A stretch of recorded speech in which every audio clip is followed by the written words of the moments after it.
first thing I notice is the smell. Hot iron, old sweat, burnt leather. My helmet is so tight I can taste my own breath, thick and sour like spoiled ale. The world is a slit of daylight, the width of 2 fingers. Somewhere beyond that slit, men are screaming in French. Someone bangs against my shield. Not a heroic clang. Not a ballad clang. A panicked, sloppy, please God I don't want to die clang. My arm goes numb. This armor weighs as much as a small child. A very angry child. One that refuses to get off your back. I shift my footing in the mud and think, very calmly. So this is what 20 years of cleaning boots was for. Another impact. Closer, my knight Sir Aldrich.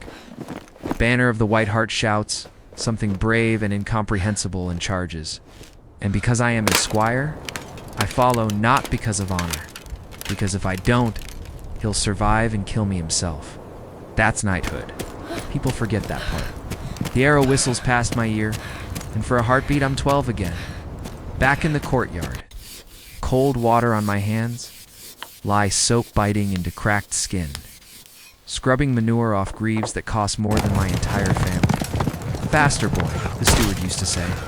Steel rusts quicker than you think. I wasn't born noble. No prophecy. No shining star. My father traded 3 goats and a favor to dump me at the castle gates. Better than starving, he said. He said it like a blessing. It felt like being sold. Day 1, they didn't give me a sword. They gave me a bucket. I cleaned stables until my back folded like old parchment. Hauled water, polished mail. Aye, scraped dried blood out of gambesons. Fun fact about blood. It smells worse after 2 days. Fun fact about knights. They rarely clean their own laundry. I learned quickly that chivalry is mostly mud. Sir Aldrich first noticed me when I fainted carrying his saddle. Did he help me? No. He kicked me awake and said, if you're going to die, do it after supper. We still need the tack. It's an inspirational man, truly. But he kept me, which meant food. Scraps, but food. So I followed him like a stray dog. At 13, I started training. Training is a polite word. Imagine being beaten daily by 3 men who call it education. Wooden sword drills until my palms bled. Running in mail shirts. Wrestling in the dirt. Learning how to mount a horse without using stirrups while someone throws rocks at you. Battle won't be kind, they said. Neither were they. Still. I got stronger, broader, meaner. You have to. Kind boys become dead boys. I learned to sharpen blades until they could shave hair. Learned heraldry, prayers, how to bow, how to lie politely. Most important lesson? Never trust a smiling noble. They're usually calculating how much you're worth as ransom. At 15, I followed Sir Aldrich to my first skirmish. They told me I wouldn't fight. Just hold the spare spear, lad. Just like telling someone, just hold the lightning. A man rushed us. Not a monster. Not a villain. Just a farmer with a rusty axe and very reasonable fear in his eyes. I froze. Sir Aldrich didn't. He rode him down like stepping on a beetle. Afterward, he said, you'll get used to it. You don't. You just get quieter about it. Years blurred. Campaigns made. Mud. More mud. Medieval warfare is 80% mud, 10% waiting, 10% screaming. I carried shields. Fetched water. Dragged bodies. Once held Sir Aldrich's guts in while the surgeon stitched him. Smelled like stew. Haven't eaten stew since. He started calling me Shadow, because I was always there. Behind him, not beside. Never beside. Knighthood is a ladder, and you're the rung people step on. But slowly, he trusted me. Gave me better gear. Let me wear a mail hauberk. Let me sit at the edge of the fire instead of with the servants. Luxury. I even got my own dagger. I named it Promotion. Dark humor keeps you alive. By 19, I could fight. Not gracefully. Knights fight like armored cupboards falling downstairs. But effectively. Shield bash. Thrust. Push. Survive. That's the real art. surviving then one winter night. After a siege that lasted so long, we started naming the rats.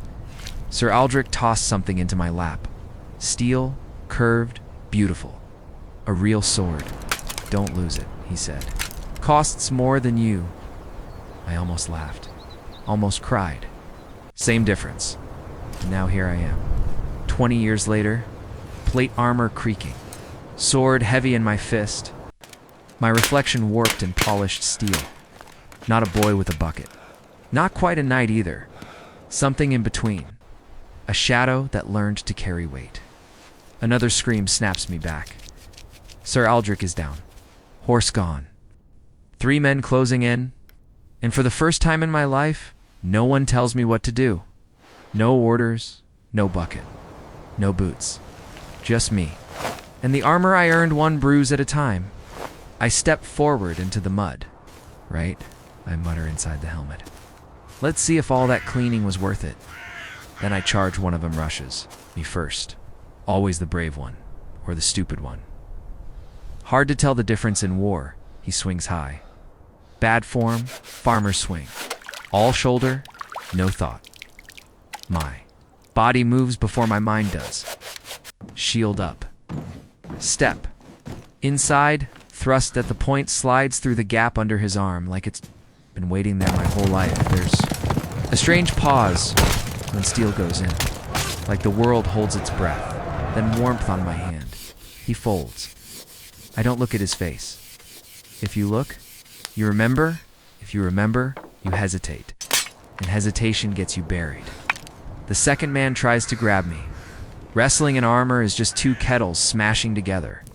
We slam into the mud, grunting, slipping. He smells like onions and fear. I headbutt him with the helmet. It will be a cold night. Best invention ever made. Aye. The helmet. The wind bites turns deep. your skull into a battering ram. He drops. I don't. Training. 20. Years of it up. Always up. The third backs. Away. Smartest man here. He stares at me like I'm some iron demon. And I realize something ugly and hilarious at the same time. This is how knights look to everyone else. No. Heroes not saints, just walking metal problems. Runs good, I let him. I'm not paid enough to chase. Philosophy, I turn. Sir Aldrich is on his back, trying to breathe through blood. About time, he wheezes. Of course, that's what he says. Not thank you, not well done. It's complaint. Consistent to the end. I kneel and lift him like I used to lift saddles. Funny how life circles back to carrying things. Only now it's a man. He grips my collar. His eyes aren't sharp anymore. Just tired. You held the line, he says. A pause. Then quieter, like a night. For a second, I expect a ceremony. Trumpets. A priest. Something grand instead. Mud. Smoke. Dead horses. Typical. He presses his signet ring into my palm. Take the armor, he mutters. Take the name. Someone has to. Then he's gone. Just like that. 20 years of shouting and kicking and calling me boy. Gone. I sit there longer than I should. Battle drifting away. Crows already arguing over the bodies, and I laugh. Soft at first, then harder. Because this is the grand reward, isn't it? Not glory, not songs, just responsibilities, debts, a very heavy suit of metal, and a horse that probably hates me. Knighthood, the great dream turns out it's just more weight. But it's my weight. Now, I stand. The armor doesn't feel as crushing anymore, or maybe I'm just used to it. Same thing. I slide the ring onto my finger. It's loose, like the roll doesn't quite fit yet. That's fine. Neither did the boots I used to clean. I look back once at the field, at the boy I was, the bucket, the bruises, the years of being invisible, all of it stacked together like bricks, building this moment. Funny? No. One sings about the Squire, but without us. Knights don't exist. I pick up Sir Aldrich's banner, wipe the mud off it, and sling my sword over my shoulder. Right then, I mutter to myself, time to find some poor kid to polish my boots. History's cruel like that. But maybe I'll teach him better. Maybe I won't kick him awake. Maybe I start walking, armor creaking, sun rising. No longer the shadow, not yet the legend. Just a man in steel, carrying 20 years on his back, and for the first time in my life, walking beside the banner, not behind it.